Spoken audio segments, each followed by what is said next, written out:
Dámy a pánové, dobrý večer. Já se jmenuji Milan Pospíšil, je mi 32 let. A chtěl bych vám tu dneska něco říct, co se týče výkladu tarotových karet. Tarotové karty. Když se řekne tarotové karty, tak dneska mnoha lidí kouká na to, jaké jsou to typy. A podle toho někteří lidé reagují na jejich grafiku, jiní lidé si kladou otázku, jak jsou logicky zpracované. Další lidé se ptají, je v nich vůbec pravda? Dá se vůbec z nich vyčíst nějaká souvislost? Pro mě vidění do budoucnosti, čím se řídit, jak se nechat vést? Ze zkušeností, které mám, a je tomu tak asi 10 let, co jsem se začal věštěním zabývat, vám mohu říci, že tak nějak všechny karty jsou jakýmsi vodítkem, návodem pro toho, kdo se jich ptá na to, co chce vědět. Není to tak, že by si člověk měl sobě okamžitě pojmout a být hnedle strachy, já mám předpověď. To se uskuteční. Já se toho teď mám bát. Nebo nedej Bože, já se mám bát teď smrti, která se mi v těch kartách ukázala. No to vůbec ne. Už dávno mnoho lidí ví, že když vychází různé kombinace karet, tak jsou k nim i různé výklady. A i když se ta věžba zdá být sebevíc strmá pro toho člověka, nebezpečná, tak jsou vždycky cesty. Je to pokaždé pouze návod. Nedá se říci, že by žádný správný věštec by rozhodně neměl tomu, komu vykládá, ho nějak děsit. To by nedošlo žádnému účelu pro toho člověka.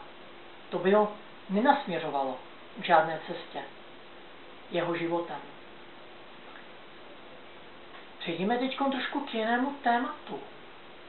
Rozebereme si trošku, jaké mohou existovat typy tarotových karet. Mě třeba v nedávné době zaujal tento jeden z nejnovějších typů tarotových karet. Jmenuje se Steampunk Tarot. Jsou to velmi specifické tarotové karty. Když se na nich povšimněte, na jednotlivých obrazech se nacházejí lidé v černých šatech, kloboucích. Je to typicky viktoriánská doba, kterou jsou orientované. Když se nad tím zamyslíte dále, můžete si všimnout vůbec různé specifiky. Ti lidé na sobě mají i jakési brýle, což je dalším význakem tajemství viktoriánské doby. Tyto karty jsou specifické tím, že vytváří, když jich člověk vykládá, vytváří pro toho daného tazatele jakýsi jeho vlastní příběh, který on si tvoří. Sám steampunk se pojmenovává takto. Vyznačuje se těmito stěžejními body, které vám nyní přečtu. Steampunk si pohrává s myšlenkou, jak by se mohla odehrát historie, kdyby se některé věci staly jinak. Všimněte si, už jen to je tajemné. Tím se silně podobá většině tarotových výkladů, v jejichž posvátném světě si také můžete představovat, co by se stalo kdyby. Svět steampunku vám nabízí fantastické prostředí, do něhož můžete zasadit své příběhy a tarotové karty vám pomohou je vyprávět. Tak to je jedna z variant. Doporučoval bych to těm lidem, kteří mají rádi science fiction, fantasy. Pro ně je steampunk hodně vhodný a potom taky pro ty, kteří se zabývají určitým stylem magie gotik.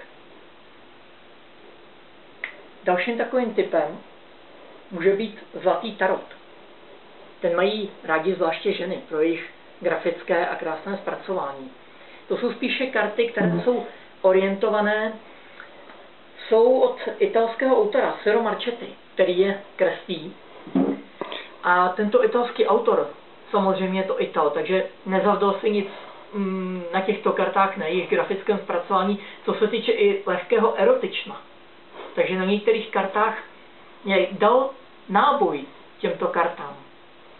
Takže pro ty lidi, kteří jsou takzvaně se cítí více takový, dá se říci, pro vášeň, pro eterismus.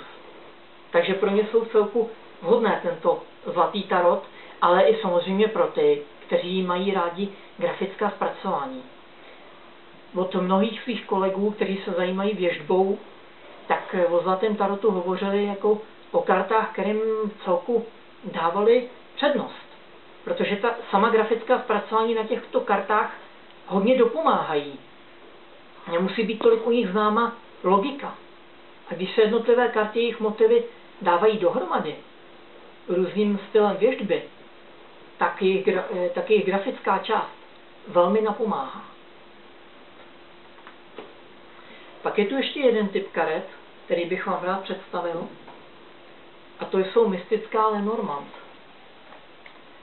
Mystická Lenormand proslula vykládací karty pařížské Sibyly, Mademoiselle Lenormand, žijící v letech 1772 až 1843, v nádherném novém vydání. Rego Elizabeth Pfeiffer pracuje s kartami Lenormand již více než 20 let. Urban Trash maloval obrazy na kartách klasickou technikou vaječné tempery. Výsledkem je uchvatné umělecké dílo zářící barvami, které zcela jistě potěší všechny, kdo s kartami Lenormand pracují, stejně tak jako začínající vykládače. Tyto karty, mystické Lenormand, jsou specifické ve své jednoduchosti. Je jich 630 a většinou se s nimi dá odpovídat na velmi jednoduché otázky. Třeba, mám štěstí v lásce nyní? Co zaměstnání? Co mě může čekat pro tento den? Tam je specifika, že za pomoci 2 karet se už dá určit směr pro daného tazatele. Tak to by asi tak bylo úvodem, co bych vám chtěl říci o věštění, a budu se těšit. Děkuji.